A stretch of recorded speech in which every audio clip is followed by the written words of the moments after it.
I've been so excited about this for a long time because it's rare that we get a chance in the world that I live in to talk to people who see the world so clearly and see it through a lens of community and creativity. And so for me, this is a great pleasure to be here, and it's a great pleasure to have all of you join us here today. I'm going to moderate tonight's panel, which mostly means getting to introduce these lovely people. And before we get into the art, we're going to talk a little bit about policy. We are really lucky to have Melissa Aguayo here with us tonight. She's going to ground us in the practical policy work that we have ahead of us. We've got a lot to do, and there's a lot going on. I'm going to just say a couple nice things about you, Melissa. Melissa is an organizer's organizer. She's a champion for community and a consummate veteran in the movement to stop waste. She is the coordinator for the U.S. coordinator, actually, for Break Free from Plastic, co-founder and co-chair of Reusable LA, and a board member of the Plastic Free Restaurants Coalition. Thank you so much for joining us here tonight.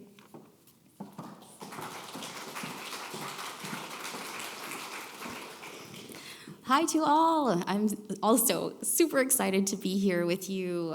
As Calla Rose was saying, I think museums have this ability to bring people together, and art has this ability to have moments of reflection where we're able to look at the things that we're doing currently and think about them in a different way, right? It adds a different lens. So do we have the...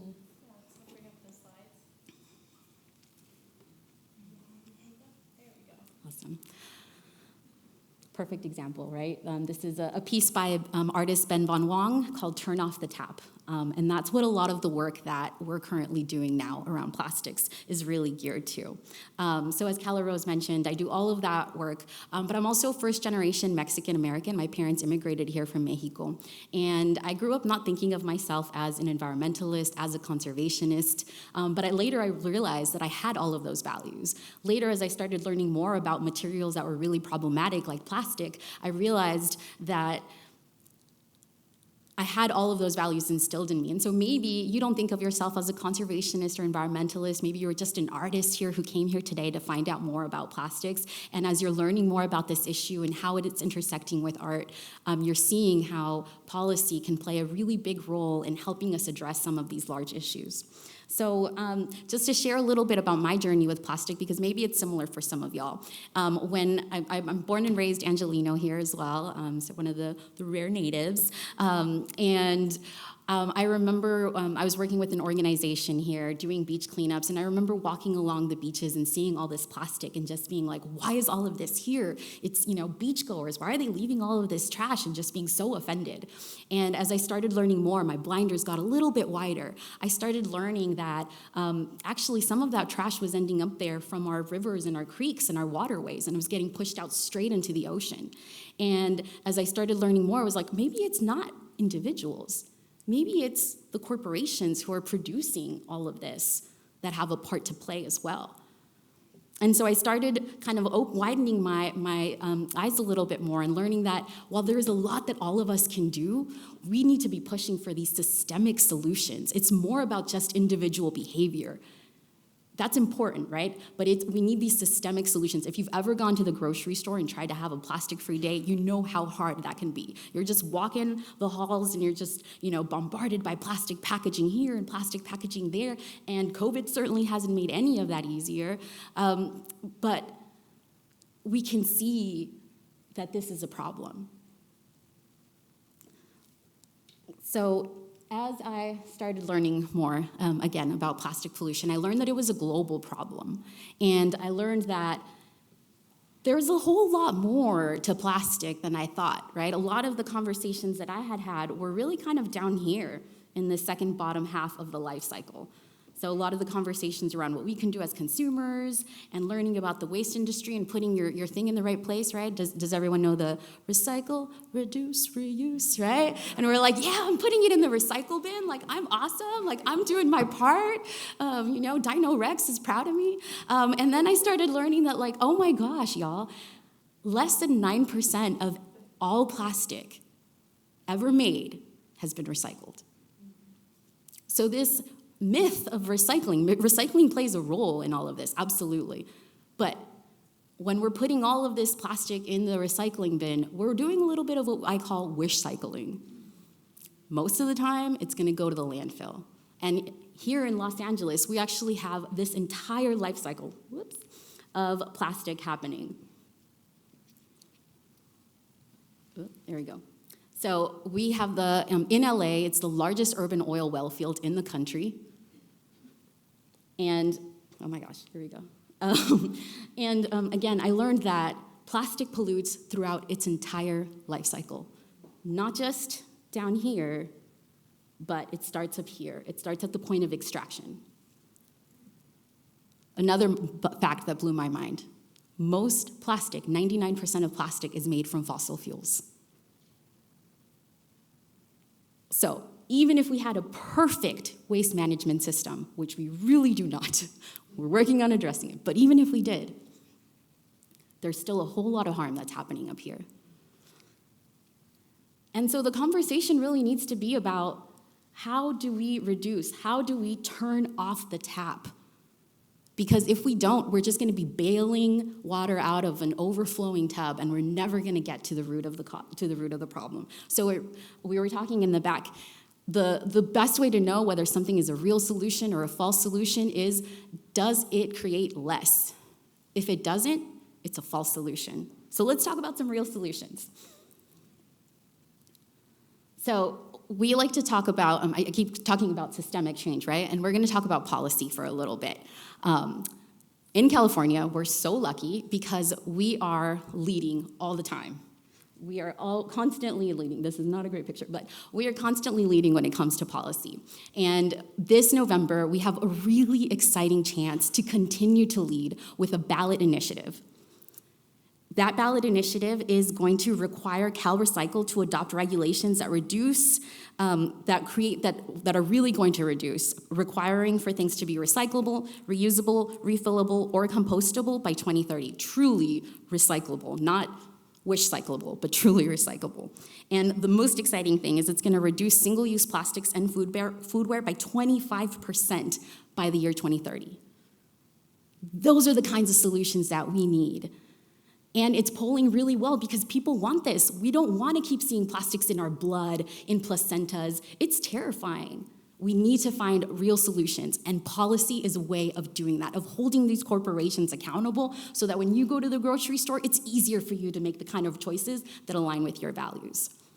And this industry has a lot to lose. So likely you're gonna start to see some kind of narratives out there of like, they're trying to take away your straws and your bags, and we're not. We're really just trying to address this crisis that is feeding into things like the climate crisis and things like that. So we know what it comes down to, right? We need to reduce, we need to reuse, we need refill, we need compostable solutions. And we have it coming to the ballot this November. So I urge all of you to not just vote yes, but to talk to your friends and family. Maybe hopefully you'll get really inspired from hearing from these amazing artists. And don't forget, when that ballot comes in November, it's not just about, it's about making it easier for us. So just like we go take our time to bring our reusable bags, this is the time to really double down and pass a kind of law that is really, a bill that's really going to move us to the kinds of solutions that we need. And because California is the 5th largest economy, it's not just gonna move California, it's gonna move the entire world. We're seeing things on the global scale with the global treaty. We're seeing things on the local scale here in the county and the city of Los Angeles. Now's our chance to see things on the state scale, and we need all of you. So please, please, please, when that ballot initiative comes out and you see that, that's your chance to really double down on those real solutions. And that is it from me. I feel like I talked way over my time. Apologies, Calla Rose. But I'll hand it back to Calla Rose to introduce the amazing artist. Thanks, y'all. Thank you. Thanks, Melissa. I mean, I could just listen to her talk. I was like, yeah, cool. Let's do it. So a couple things just to reiterate. This is the adult education part of the program. If you see something that doesn't have alternatives in it, it's not going to be good enough. If you see something that doesn't set a standard for defining materials, It's not going to be good enough. So these are the things I want you to remember when you look at policy or when you look at companies who say they're creating change. We need alternatives. We need things that actually can be refillable. We need different ways of getting the things that we've been used to getting in single use. We need to set standards for the materials. Who knows what's in plastic these days? Like, most of the time we don't know. Well, we do know it's full of nasty chemicals that do nasty things to our bodies. And we also need to know that those things are truly compostable and recyclable. We want to invest in the infrastructure for composting and recycling. That means community composting. It means recycling in state. It means large-scale composting. It means all the infrastructure we need to process the material waste here, so we're not sending it overseas. So alternatives, standards for materials, funding for domestic infrastructure and in-state infrastructure. And then these are the two that I think we need to add to our thinking. It's not just about stopping the bad, it's also about protecting, cleaning up, and repairing the damage. So that Plastics Ballot Initiative would help communities by earmarking a certain amount of the funds to go back to communities that have been the most impacted by pollution. And that those community members would get to decide how those monies get spent, not just some big company coming in. So we really want to start repairing and protecting that which has been harmed in all of the policies. The other thing that I want you to all think about is we're at a time where we really need to understand that the end is the beginning. The end of something is the beginning of something new. And so the fifth policy, we have alternatives, standards for materials, processing for materials, repair, restoration, and remediation, and then we have regeneration. So you want to look for things that reinvest, that help us regenerate, that help us make our economies circular. This particular ballot initiative has several pieces in it that do those things, including supporting farmers in regenerative practices and healthy soil practices in agriculture. So we're not just creating more compost, we're also helping to help farmers use more compost instead of synthetic chemicals. So this is the type of thing that if any of you are policy wonks, just try to think of those 5 things, and especially those last 2, because that's where we get to be good to each other and the planet. All right, so that's your lecture for today, and now we get to dive into the really fun and beautiful stuff. I got the pleasure of meeting Liz Larner for the first time this week, and I was in the middle of a really busy day, and then I was sitting on the Zoom call, and I just realized I'd been gifted with the presence of an incredibly intelligent, sentient, thoughtful human. And not only that, a human who knew as much about material economies and plastics as I did, and that was also pretty fun for me. Liz is delightful in her intellectualism. She is prolific as an artist, deeply thoughtful and creative. She's also the daughter of a farming family from the Central Valley. She is, I would say, actually really an alchemist who explores our physical world through materials, time, space, relation to volume, and I think for me, most interestingly, decay. Please welcome Liz Larner. I was actually not Central Valley, but I was born in Sacramento, and my dad was a rice farmer. And just thinking about farming and these materials, he was trying to do the right thing. He thought he was cutting edge. What was cutting edge was that we had DDT sprayed over our house until I was 7 years old. Because we had our house and then fields on both sides, and it was crop dusters. So who knows what's going to happen to me later on, but that's something, I guess what I want to say about that is early on I learned about materials and the idea that we can really embrace something when it's sold to us or presented to us as a great thing. This was like the 60s, This was high modernist era when, I'm going to move to my slide here. Yeah, there we go. When we felt, it was very seductive. And I don't know if anybody knows this, but the reason that we moved away from organic fertilizer to the kinds of fertilizer we use now is because after the Second World War, there were all these chemicals that had been, and all these factories that had been built to produce bomb material. And so all that nitrogen seemed like a good idea to put on our farms and our lands and grow our food with. And so there's always like this relationship from materials to like excess of things and capitalism. I'll just say it once. but anyway, so that's kind of where I came from. And then I came down to LA, and I graduated from Cal Arts, and I decided I wanted to make sculpture. And the reason that I wanted to make sculpture was because I think it is the art form where all of our senses are used to receive the art. So you have to move around. You have to really sense the materials. And so this talk is a lot about materials and their histories and their projections forward and what we can do with them.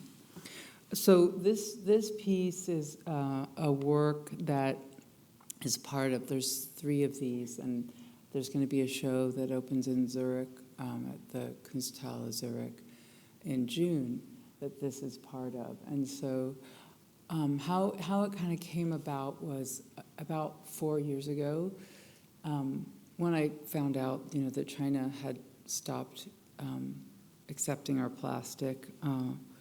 I decided to just keep plastic around because for me, like, material is the message, and I'm like, I have to do something with this stuff, and I just started keeping it. And it was amazing not dumping it into my blue bin every week, how quickly it built up. And so I got the opportunity to do the show, and there's a very large room on the downstairs of the Kunsthalle that I'm going to do this installation. And so almost all of this, and this is just, I'm going to show you one other, but there's actually 3 of them. Almost all of it was from my family and a couple other places. Regan Projects, my gallery in LA, I had them save it. I did buy I bought 3 bales of plastic that hadn't made it to the recycler but was baled. And I still have those 3 bales in my yard at my studio, and the first one is only like about a quarter of it I have used for this project. So what this is I call these, the plastic part is here, and I call them Meerschaum drifts. And Meerschaum means sea foam, and in German, and since it's in Switzerland, I decided to use that. It's also a mineral. That's called sepiolite, but I won't get into that. But there's lots of reasons. So these drifts are, they kind of look like sea foam. And then these other pieces that are around them, I call them the asteroids. And they're literally taken. I started off just trying to make things that look like asteroids. I'm like, oh, wait a minute, there's pictures of asteroids. Some of them they become portraits of asteroids. And so they're sitting in this same field, which is a completely impossible field because, an asteroid turns into a meteoroid when it enters our atmosphere. So this is like an impossible space. Where there's the disaster that we can have an effect on, and the disaster which is not completely out of our control, and they're kind of inhabiting this same space. And this is a little more close up. And so it's painted with acrylic paint, and it is put together with zip ties, which I had to buy the zip ties, so it's not all. And I had to buy the acrylic paint. And so, my idea is that, it's a very long space, and when you walk into it, it'll be like a landscape or a seascape or a skyscape or a spacescape that you'll be looking at. And it will at first have there will be a lot of, this kind of sense of awe and beauty. This is the second one. And that, you'll see, this is actually the first one when you come in. That will be the last one, and then there's a really huge one. This one's made of 12 parts. The blue and green and white one you saw was made of 28 parts, and the big one in the middle is made of 58 parts. But so you'll see this, and it'll be color and form, and then you'll approach it, and you'll get closer, and you'll see all these things, and they will all be familiar. So there will be all these different bits of plastic that maybe people in Switzerland won't, but I think, they will. It's all different kinds of laundry detergent containers, everything from, takeout to my kid's mask that deteriorated. And so it's this experience of from the far back to the close up, and the realization that we're also familiar with this. And yeah. And so that's are we at time? I have 1 minute. So, I really, in making this work, it has turned me into an activist, because it's just so tragic, what's happening. And I Roland Barthes, who I'm sure some of you know, back in the 50s wrote, there's a book called Mythologies, and there's a piece of his on plastics. And he says about it, when he wrote about plastics, that it is ubiquity made visible. And I think, think about that. That's 10 years before The Graduate, when Dustin Hoffman was like, plastics. I don't know if any of you have seen that movie, but, it was a miracle. And it's the miracle, much like my father, thinking that he was doing the best thing for his family and the food that he was growing. It's turned into that, and it's ubiquitous, and it's everywhere, and it just gets smaller and smaller and smaller. And it's really time for us to understand that. And I think that last thing I want to say is I get it. I feel technology has really kind of outpaced our own psychology. It's so hard to turn away. I was telling Calla Rose that my son loves Legos. It's really hard for me not to buy him Legos. And it's really hard not to use those plastic bags. So the other thing I want to say about it is I don't think it comes down to the end user. That's a false premise.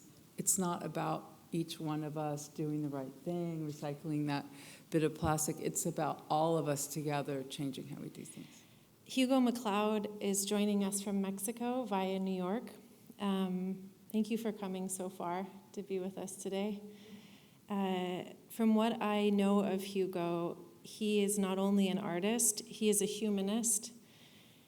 And I say that, and I mean that he observes others, other humans, and the outside world, and empathizes with and is deeply curious about what he observes. He learns and teaches himself to understand what he is seeing at the most human level. You can see it in his work, the work of others, the suffering, the beauty, the care, the integrity, the reality of it. His work with plastics, and also I love your watercolors of flowers, are really incredible, and we're so lucky to have you here tonight. All right, I have about 7 minutes to try to do 8 years of history. All right, my name is Hugo McCloud. I'm from, actually, California, the Bay Area. I lived in New York for 10 years, and now I currently live in Mexico. Was building out there, finished right before COVID. I've been there all of COVID, and I don't think I'm coming back. Okay, so I'm going to start in 2013, just to give you guys a history of how I started working with plastic. I'm a material-based artist, so all my work revolves, one, around different materials. My background is wood and metal fabrication, so a lot of my older work had to do with construction material, but all had to do with materials that were common to everyday life that you saw, didn't really associate with art, because I was very much interested in changing the thought of how the viewer looks at something that usually has a negative connotation to it, do something interesting or beautiful with it so that the viewer then can see it in a new light to hopefully change the conversation. So it's kind of how I started working with plastic. In 2013, I was on a trip to India. I was studying block printing, and I was in Mumbai. And I remember walking by, I have 7 minutes, gosh. I remember walking by a place, and I saw these polyethylene woven plastic sacks. And there were all these really beautiful different colors, and I thought, man, those are like really interesting colors. The sun was fading them, and they were used at a construction site. So I was spending time in Dhaaravi, which is one of the biggest slums in the world, doing the block printing education, teaching, learning. And I started to then see these polyethylene sacks being used by people that were recyclers and people that were collecting trash because they were so durable. Then I also saw them in the slums where people lived, and they were using them for basically their house bags. And I thought, wow, that's actually a really beautiful, like the textures, the dirt, all the information that it was collecting was really interesting and beautiful to me because I was able to look at it as an artist and like what I could do with it on a white wall. So I asked my host if he could, help me find these things, and it's exactly what my work is about because his first response was like, why would you want those bags, They're dirty, the association with them was like the slums or the worker. And then, so this is in 2013 in the beginning of the plastic use. This piece is from, I want to say 2018, so this jumps. The journey is, now I'm kind of in the full plastic right now, but I think in 2017, somewhere like that, I was in the Philippines for 3 months, actually carving wood blocks for 2.5 months. Well, in my downtime, I used to take scooter rides, and I was in Bataan, which is a small area in the Philippines outside of Manila. And I used to come by this one recycling yard all the time, and it was just garbage everywhere. So I pulled in there, and I started talking to the people there, and it was a family that actually lost their job and ended up working in this recycling and living in there. And the kid's name, I'll never forget the kid's name. His name was DJ. So again, I had my translator talk to them and ask them if I could buy some of these bags. And they're looking at me like I'm crazy too, right? Like, what do you want these bags for? But the idea was to then take these bags and do something interesting with them. And so this is a piece that is that material because my thought process with the plastic is it's different than other materials because I knew that it would never break down. So it was really interesting how, for me and my thought process, like how I could take a bag from the Philippines, bring it to New York, bring it to California, bring it to anywhere, and now it changes hands. Somebody else is then using it. So I'm jumping into the single-use plastic very quickly. So this is, okay, cool. Right on. Calm down now, take my jacket off. No, all right, so I did a show with these, and I was working with these back in New York. But I ran out of the amount of bags that I had, because I only got some from India. I had some from one of the places I was traveling in Africa. But I had very few. So I wasn't able to kind of continue the body and the idea of the work, because I also created, with every material that I work with, I try to create a process that really only uses that material, not using a third-party material. So with this, the struggle was, how do I shrink it in a way? And it had me go on YouTube a lot, looking at arts and crafts, and how people do stuff with plastic. But it reminded me of my mom when she used to put patches on my clothes with the clothes iron, and wax paper. So it made me go down that rabbit hole of trying to figure out how to do that. And that's what then stretched the plastic. And what I'm interested in as an artist and what I'm interested in as a person is really the conversation of the person outside. And I've spent a lot of time in, I hate to say third world countries, but I've spent a lot of time in countries that have impoverished areas. South Africa, I used to live, the Philippines, India, different places. Well, Mexico's not that. Mexico is amazing, and I love it there. But there's areas there, that deal with this as well. And for me as an artist, I love to find beauty in the things that are kind of hard, because I think it's a way to tell stories. And the plastic, being able to go to these places, collect the plastic bags, bring them back to the studio and make these works, then allows me to tell a story, but also allows the viewer to connect to the images because of the branding on the bags. So I first started trying to replicate, in a sense, this is a picture of in India of just the recycling areas of these sacks filled with recycling. I then made this. This is a very early work. And it was an abstraction idea. But I couldn't really get the story out of the human aspect of it, of what the people that are actually in these environments doing day to day. And that is what the story that I actually want to communicate throughout my work. So this is actually a picture as well, because if anybody knows my work, you've seen these people pulling carts. This is actually in India. This is on my Facebook from like 2013. But it goes into the newer work, which like this. So like this is all single-use plastic bags. And I picked this picture in particular because it's, and again, I pick up bags from the garbage sites. I pick up bags from the street, on my runs, everywhere I do. I also buy plastic bags. I do buy plastic bags from the grocery stores because I'm doing these larger pieces. By buying plastic bags, it then made me interested because of the different colors, especially in Mexico where I was, the colors were beautiful. And I'm like, there has to be some type of artisan mixing these pigments to make these plastic bags. So I contacted the plastic company because now, as an artist, I'm interested, how is plastic made? What are the plastic companies doing to combat, the problem with single-use plastic? What is their argument? What is their defense to this whole thing? Because I really want to tell these stories, and it's my material, so for me, it's very important to understand all sides of it.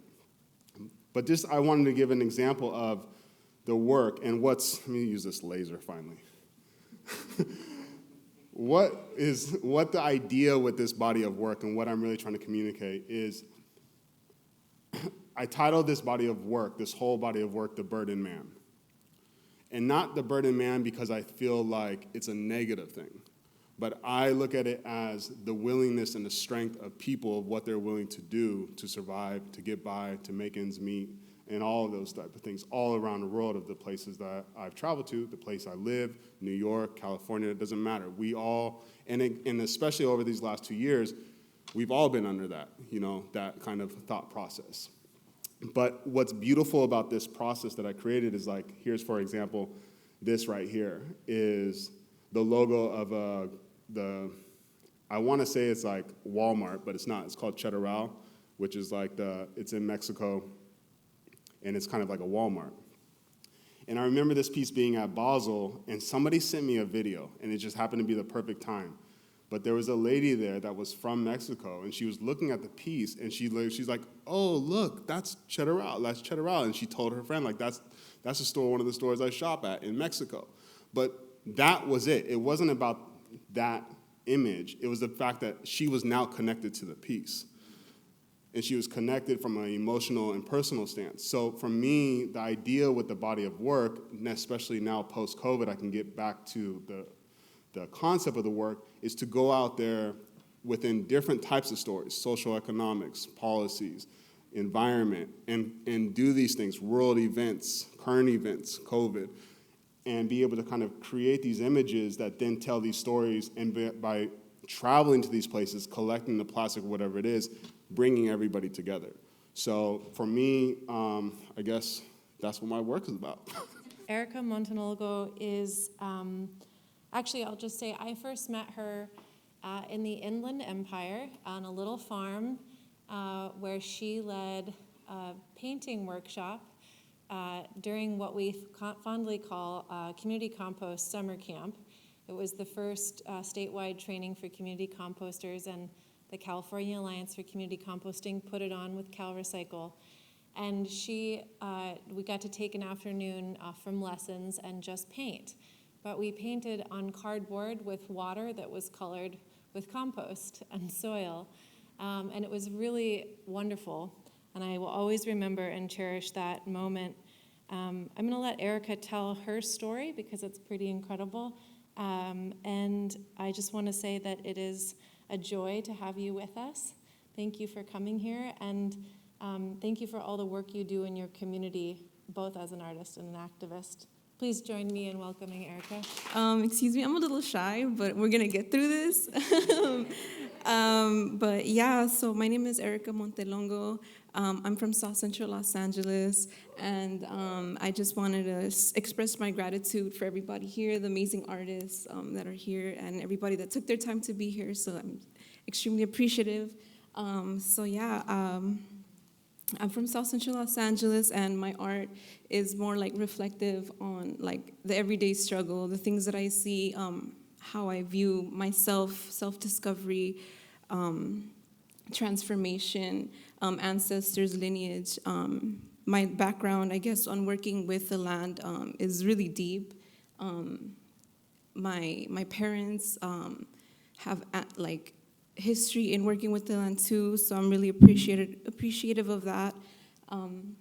So this first piece, it's just kind of like growth, but also feeling stuck, which is why like the vines turn into barbed wire. Sometimes like in my community, like you feel like you can grow, but then you also feel like held back, but you're also like so connected that you don't want to leave, but then at the same time, like you want to create that change, so you have to like lift your legs up above the ground to move forward. And the second piece, it's a really interesting story. I actually found this canvas on the street, and I was all like, does this belong to anybody? So I just picked it up and I took it home, and I know my parents saw me. It was like this really long canvas, and it was on the corner of Main and Vernon. So if anybody knows where that's at, like that's where that was at. And I took it home, and then I just like repainted over it. And it's about transformation, how sometimes you have to like, burn it all down in order to find yourself, to find that liberation within yourself. And I think the fire does that, and that fire that you have to keep inside of yourself to keep that transformation going. And this third piece is just like an homage to my ancestors, like how we've been caretakers of this land, and how people of color have always been the folks that have been working in the fields and have fed hundreds, if not thousands of millions of families across the United States of America, and how we're continuously being oppressed by these systems in order to just feed one another, and just the working conditions. The next slide, or I could do it. Yeah, that's a great.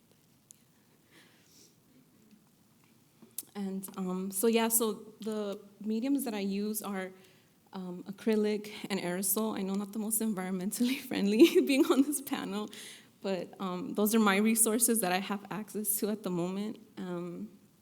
And so this first one is a wheat pasting. So it's used, I'm not sure if y'all are familiar with wheat pasting.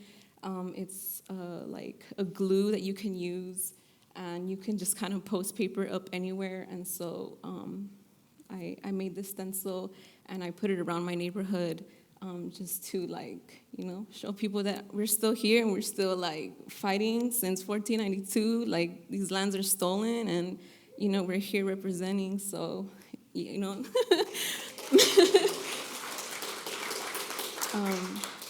like you can't take us out. It's take a little more work. So, and the second piece, this is actually on like a wall in the neighborhood. That I got permission to paint on, just FYI.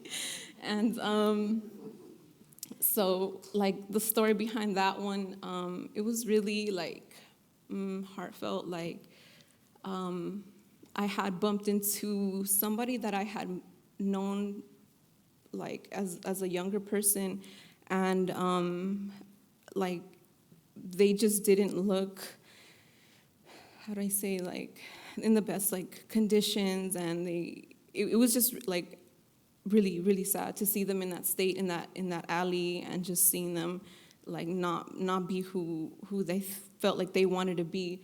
And so I feel like a lot of the times like we forget about our own personal power. We forget that we have that within ourselves, And so I just wanted to paint something positive for the community that I live in, that, you know, the power is yours, like you have infinite power. And that's with aerosol and house paint and with one brush. Yeah, so. And then, so I'm gonna speak a little bit about the work that I do in my community. This is in Chuco's Justice Center,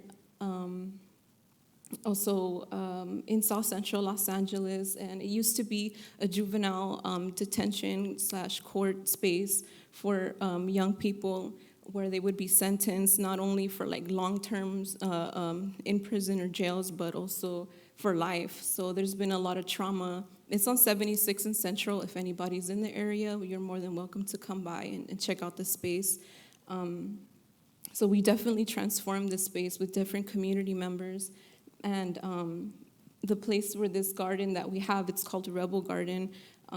It was at the center point of where children, young people would come and get dropped off and be held inside cells. So we definitely wanted to transform that space into a growing space, into a space with purpose. And now, through so much love and help with the community, it's turned into like a resource for young people to learn about growing food, to learn about being self-sustaining. And